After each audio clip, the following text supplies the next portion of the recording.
It has been a strange year here, weather-wise. We got very little snow this winter, and it brought on fears of forest fires for the summer once again. But when spring neared, as everyone was starting their seeds inside, in excited anticipation of planting their seedlings outside, when the last threat of frost was expected to come soon, the snows came, warm one day, where we thought with a twinkle in our eyes, this is it. Spring is here, only for it to turn cold and snow the next.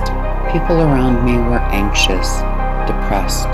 When winter comes to a close, we are all eager for the black and white to make way for the colors of spring, the birth of new life, and frolic outside in nature, to escape the prisons of our unnatural shelters and go out in the fresh, clean air. Soak up the sun's nutrients and restore the vitamins and minerals it supplies that our bodies are screaming for. We have all longed to play amongst the natural world where we belong and need so desperately to get regrounded.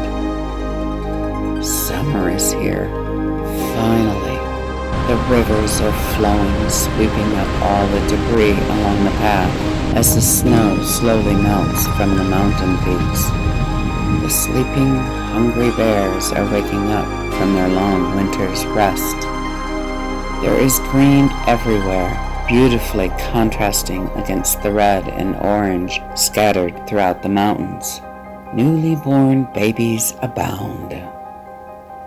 The flowers are springing out of the ground, dancing merrily in the breeze. Bumblebees bopping from flower to flower. Sun-kissed faces running about. People rushing with their campers, boats, and ATVs to the mountains and countryside like they are late for something very special and important and don't want to waste one moment. This is the 4th of July weekend. We made our way back to the Deaver Reservoir to recharge, to find our way back home, the peace and love of our soul, which is our true self, our true essence.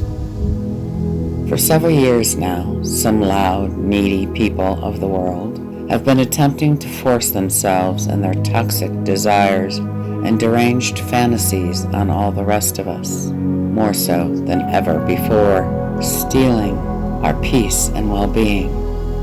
It is hard to escape, like ants and flies invading a summer picnic. And as intended, it has been dragging down the majority of the population and the energy worldwide. It's a dark energy. It's a sinister, indignant, needy energy that seeks to steal the joy and happiness like a thief lurking around, all dressed in black, hidden in the darkness of night behind masks as it seeks out its next victim. This weekend was no different. We had our camp set up, our wood neatly stacked, chairs set in place, camper leveled, and while we were gone, people took over the site. As we drove up after a long day in anticipation of relaxing by the water with a fire sparkling in the night, we saw that several vehicles were parked in the site. One of the trucks pointed at one of our camper windows just a few feet away, a fire in the fire pit, the picnic table full, and our hearts sank. Our joyful, childlike anticipation was instantly stripped and replaced with defeat. They left as soon as the storm moved in from the northwest. The rain soaked and put out the fire as our dreams of a peaceful, starlit night drifted up in the smoke that remained. So we settled in for the night and watched from the window, saddened as the tranquil high we anticipated was washed away with the rain.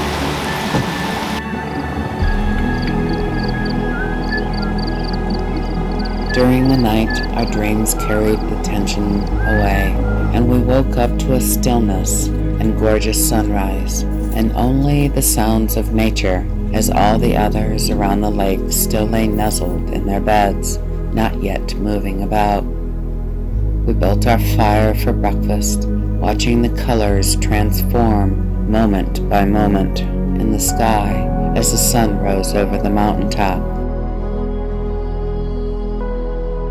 The glisten on the tips of the gentle waves as the sun made them twinkle like fireflies. The sound of the water as it gently hit the shoreline.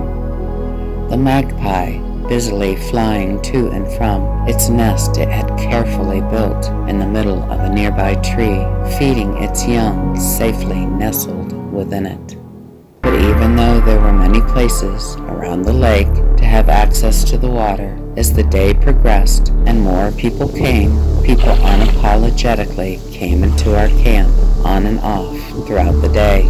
We felt violated, pushed upon, as if uninvited strangers were coming in and making themselves at home at our backyard picnic. I kept trying to ignore the intrusions and turn my attention towards those things that brought me joy. The sight of families with their children joining and playing together.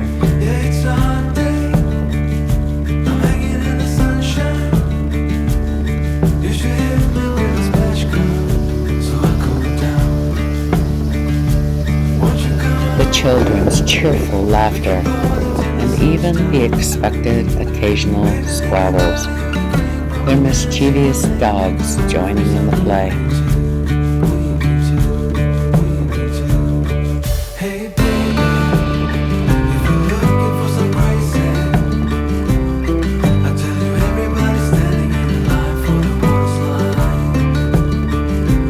I looked for the smiles upon the people's faces as they played in the water, people with their fishing poles hoping to catch their evening dinner.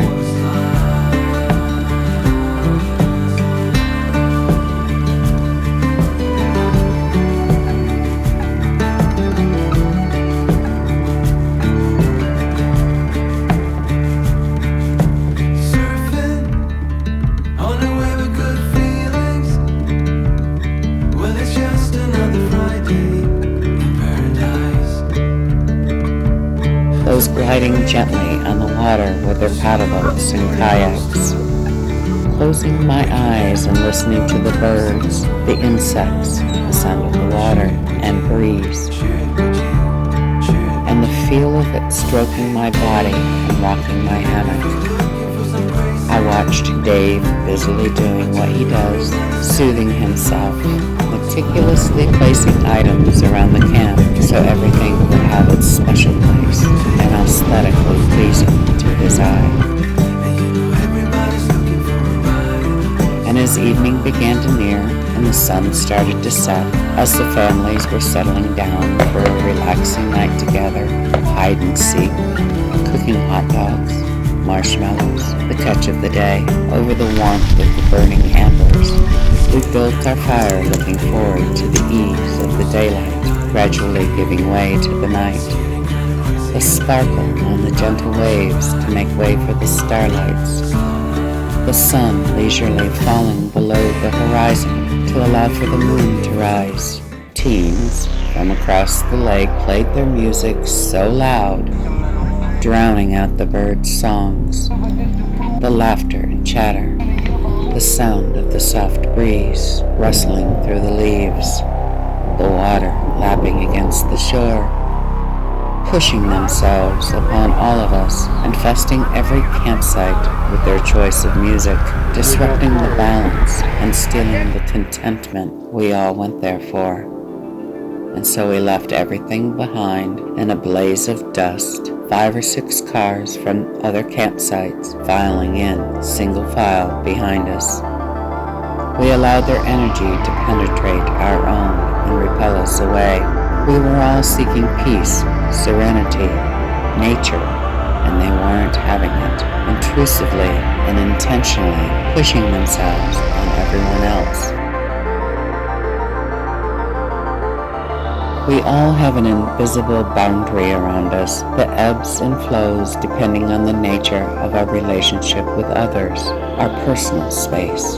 Lovers and some friends are allowed to get much closer, than acquaintances and people we don't know or trust. But with sound, you can easily cross that barrier and force your way in. One thing I learned when my son was growing up is that people need attention, and when they aren't getting the attention they crave, they have a tendency to act out, because as strange as it may seem, bad attention is better than no attention at all.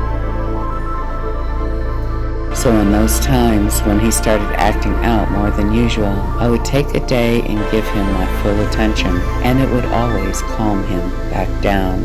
We have allowed the programming coming from the black box in our living rooms to brainwash us away from the vital importance of family. We no longer join together around the table each night, gathering together for nourishment, both of our bodies but also of our souls, catching up on where each of us are at. I know I miss those days when my mother's house was the main heart of the family. After we had all left home living our separate lives, it remained the place we would all gather often.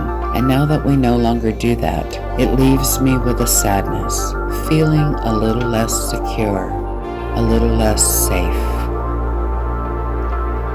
The lake was surrounded by families this weekend, playing and gathering together, and I believe these kids came here to feel a part and seeking attention.